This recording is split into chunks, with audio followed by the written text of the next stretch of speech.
ಯತ್ನಾಳ್ ಟೀಮ್ನಿಂದ ದಾಳದ ಮೇಲೆ ದಾಳ. ದಿಲ್ಲಿಯಲ್ಲಿ ದಾಳ ಉರುಳಿಸಿದ್ದ ರೆಬಲ್ಸ್ ಟೀಮ್ ಬೆಂಗಳೂರಲ್ಲಿ ಲಿಂಗಾಯತ ದಾಳ ಉರುಳಿಸಿದ್ದಾರೆ.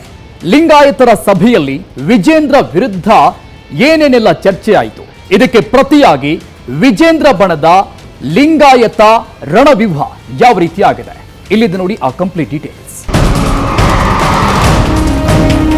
ಒಂದು ಟೀಮ್ ಮಾಡಿಕೊಂಡು ನಾವು ಹೈಕಮಾಂಡ್ಗೆ ಡೆಲ್ಲಿಗೆ ಹೋಗಿ ನಮ್ಮ ಎಲ್ಲ ನಾಯಕರಿಗೂ ಇದನ್ನ ಅವರಿಗೆ ನಾವು ತಿಳಿಸಬೇಕು ಅನ್ನುವಂಥದ್ದನ್ನು ಯೋಚನೆ ಮಾಡಿದ್ವಿ. ವಿಜೇಂದ್ರ ಅವ್ರ ಕೈಲಿ ಸಾಧ್ಯ ಇಲ್ಲ, ಯಾಕಂದ್ರೆ ವಿಧಾನಸೌಧದಲ್ಲಿ ಹೋರಾಟ ಮಾಡುವಂಥ ಸಂದರ್ಭದಲ್ಲಿ ಸಿದ್ದರಾಮಯ್ಯನವ್ರು ಏನಾದರೂ ನಿಮ್ದು ಬಂಡವಾಳ ತೆಗಿಲ್ಲ ಅಂದ ತಕ್ಷಣ ಹಿಂದೂ ಬಾಗಿಲಿಂದ ಹೋಗುವಂತ ನಾಯಕರಾಗಿದ್ದಾರೆ. ವೀರಶೈವ ಲಿಂಗಾಯತರು ನಾಯಕರಲ್ಲ, ಡಮ್ಮಿಗಳು ನೀವೆಲ್ಲ, ತಿರಸ್ಕೃತ ನಾಣ್ಯಗಳು ಅಂತ ಹೇಳ್ತವ್ರ. ನಾವು ಸನ್ಮಾನ್ಯ ಯಡಿಯೂರಪ್ಪನವರ ಮತ್ತು ವಿಜೇಂದ್ರ ಅವರ ಪರವಾಗಿ ಗಟ್ಟಿಯಾಗಿ ದೊಡ್ಡ ಮಟ್ಟದ ಸಮಾವೇಶ ಮಾಡ್ತೀವಿ. ಕೇಸರಿ ಪಾಳಯದಲ್ಲಿ ಹೊಸ ದಾಳವೊಂದು ಉರುಳ್ತಿದೆ. ಮೇಲ್ನೋಟಕ್ಕೆ ಹಳೆ ದಾಳದಂತೆ ಕಂಡು ಬಂದ್ರೂ ಕೂಡ ಅದು ಉರುಳ್ತಾ ಇರೋ ಸ್ಪೀಡಿಗೆ ಕೇಸರಿ ಪಾಳಯ ಗಡಗಡ ನಡುಗ್ತಿದೆ. ಅದು ಯಾವ ದಾಳ ಗೊತ್ತಾ? ಲಿಂಗಾಯತ ದಾಳ. ಹೌದು, ಬಿಜೆಪಿ ಬಣಬಡಿದಾಟದ ನಡುವೆ, ಭಾರಿ ಸಂಘರ್ಷದ ನಡುವೆ ಲಿಂಗಾಯತ ಅನ್ನೋ ಪದ ದೊಡ್ಡ ಮಟ್ಟದಲ್ಲಿ ಚರ್ಚೆಯಾಗುತ್ತಿದೆ. ಯಾಕಂದ್ರೆ ಯಾವ ಬಣ ಲಿಂಗಾಯತ ಸಮುದಾಯದ ಬೆಂಬಲ ಪಡೆಯುತ್ತೋ ಆ ಬಣವೇ ಬಣಬಡಿದಾಟದಲ್ಲಿ ಮೇಲುಗೈ ಸಾಧಿಸುತ್ತೆ ಅನ್ನೋದು 100% ಸತ್ಯ. ಆದ್ದರಿಂದಾಗಿಯೇ ಎರಡೂ ಬಣಗಳು ಲಿಂಗಾಯತ ದಾಳವನ್ನು ಉರುಳಿಸೋಕೆ ಒಂದು ಅವಕಾಶಕ್ಕಾಗಿ ಕಾಯ್ತಾಗಿದ್ದಾವೆ. ಈಗ ರೆಬಲ್ಸ್ ಟೀಮ್ ಈಗಾಗಲೇ ಹಲವು ಬಾರಿ ಲಿಂಗಾಯತ ದಾಳ ಉರುಳಿಸಿದ್ದು, ಈಗ ಮತ್ತೊಮ್ಮೆ ಅದೇ ಅಸ್ತ್ರವನ್ನು ಪ್ರಯೋಗ ಮಾಡಿದೆ. ವಿಜಯೇಂದ್ರ ವಿರುದ್ಧ ಲಿಂಗಾಯತ ವ್ಯೂಹ, ಮತ್ತೊಂದು ಹೋರಾಟ, ಮತ್ತೆ ದೆಹಲಿಗೆ ದೂರು. ವಿಜಯೇಂದ್ರ ಹಠಾವೋ ಒಂದೇ ಅಜೆಂಡಾ. ಲಿಂಗಾಯತ ಸಭೆಯಲ್ಲಿ ಚರ್ಚೆಯಾಗಿದ್ದೇನು? ಎಸ್, ಬಿಜೆಪಿಯಲ್ಲಿ ವಿಜಯೇಂದ್ರ ವಿರೋಧಿ ಹೋರಾಟ ಕಡಿಮೆ ಆಗ್ತಿಲ್ಲ. ವಿಜಯೇಂದ್ರ ಸ್ಥಾನದಲ್ಲಿ ಬೇರೆಯವರು ಬಂದು ಕೂತ್ಕೊಳ್ಳೇಬೇಕು ಅಂತ ಯತ್ನಾಳ್ ತಂಡ ಪ್ರಯತ್ನ ಮಾಡ್ತಿದೆ. ಇದೇ ಕಾರಣಕ್ಕೆ ಬೆಂಗಳೂರಿನಲ್ಲಿ ಖಾಸಗಿ ಹೋಟೆಲ್ನಲ್ಲಿ ಮಹತ್ವದ ಸಭೆಯೊಂದನ್ನು ರೆಬಲ್ಸ್ ಟೀಮ್ ನಡೆಸಿದೆ. ಅದು ಯಾರ ಸಭೆ ಗೊತ್ತಾ?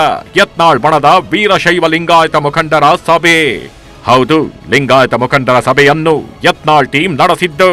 ಯಡಿಯೂರಪ್ಪ ಹಠಾವು, ಲಿಂಗಾಯತ ಬಚಾವೋ ಅನ್ನೋ ಘೋಷಣೆ ಮೊಳಗಿಸಲಾಗಿದೆ. ಅಪ್ಪ ಮಕ್ಕಳ ವಿರುದ್ಧ ಮನೆ ಮನೆಗೆ ಹೋಗಿ ಈ ಬಗ್ಗೆ ಜಾಗೃತಿ ಮೂಡಿಸಲು ನಿರ್ಣಯ ಕೈಗೊಳ್ಳಲಾಗಿದೆ. ವಿಜಯೇಂದ್ರ ವಿರುದ್ಧ ಹೈಕಮಾಂಡ್ಗೂ ದೂರು ನೀಡುವ ಬಗ್ಗೆಯೂ ಚರ್ಚೆ ನಡೆಸಲಾಗಿದೆ. ಕೆಲವೇ ದಿನಗಳ ಹಿಂದೆ ಯತ್ನಾಳ್ ಟೀಮ್ ದಿಲ್ಲಿಗೆ ಹೋಗಿತ್ತು. ಕೇಂದ್ರ ಸಚಿವ ಸೋಮಣ್ಣ ಮನೆಯಲ್ಲಿ ಸಭೆಯೊಂದನ್ನ ನಡೆಸಿತ್ತು. ಆ ಸಭೆಯ ಸೀಕ್ವೆಲ್ ಬೆಂಗಳೂರಲ್ಲಿ ನಡೆದ ವೀರಶೈವ ಲಿಂಗಾಯತ ಮುಖಂಡರ ಸಭೆ. ಈ ಸಭೆಯಲ್ಲಿ ಪ್ರಮುಖ ನಿರ್ಣಯಗಳನ್ನು ಕೈಗೊಳ್ಳಲಾಗಿದೆ. ಬಿಜೆಪಿ ರಾಜ್ಯಾಧ್ಯಕ್ಷರಾಗಿ ವಿಜಯೇಂದ್ರ ಅಸಮರ್ಥರಿದ್ದು ಪಕ್ಷದಲ್ಲಿ ಗೊಂದಲವಾಗುತ್ತಿದೆ. ವಿಜಯೇಂದ್ರ ನೇತೃತ್ವದಲ್ಲಿ 2028ರ ಚುನಾವಣೆ ಗೆಲ್ಲಲಾಗದು. ಬಿಎಸ್ವೈ ಕುಟುಂಬದಿಂದ ಲಿಂಗಾಯತ ಸಮುದಾಯಕ್ಕೆ ಹಿನ್ನಡೆಯಾಗುತ್ತಿದೆ. ಸರ್ಕಾರದ ಲೋಪಗಳನ್ನು ಲಾಭ ಮಾಡಿಕೊಳ್ಳಲಾಗ್ತಿಲ್ಲ. ಕುಟುಂಬ ರಾಜಕಾರಣದಿಂದ ಬಿಜೆಪಿ ಮುಕ್ತವಾಗಬೇಕು. ಜಿಲ್ಲಾಧ್ಯಕ್ಷರು, ಪದಾಧಿಕಾರಿಗಳ ಆಯ್ಕೆಯಲ್ಲೂ ವಿಜಯೇಂದ್ರ ಅಸಮರ್ಥತೆ ಕಾಣುತ್ತಿದೆ. ಪಕ್ಷಕ್ಕಾಗಿ ದುಡಿದ ಕಾರ್ಯಕರ್ತರು, ಹಿರಿಯರ ಕಡೆಗಣನೆಯಾಗಿದೆ. ವಿಜಯೇಂದ್ರ ಬದಲಾವಣೆಯಾಗಿ ಹೊಸ ನಾಯಕರು ಬರಬೇಕು ಎಂಬ ನಿರ್ಣಯಗಳನ್ನು ಸಭೆಯಲ್ಲಿ ಕೈಗೊಳ್ಳಲಾಗಿದೆ.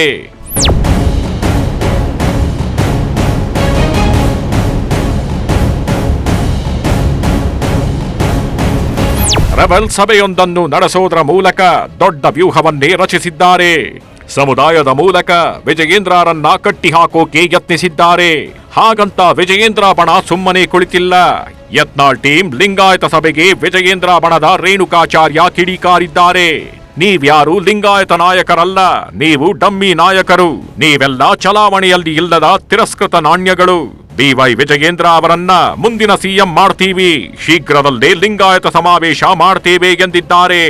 ಲಿಂಗಾಯತ ಸಮುದಾಯ ಈಗ ಬಿಜೆಪಿ ಬಣಬಡಿದಾಟದಲ್ಲಿ ಅಸ್ತ್ರವಾಗುತ್ತಿದೆ.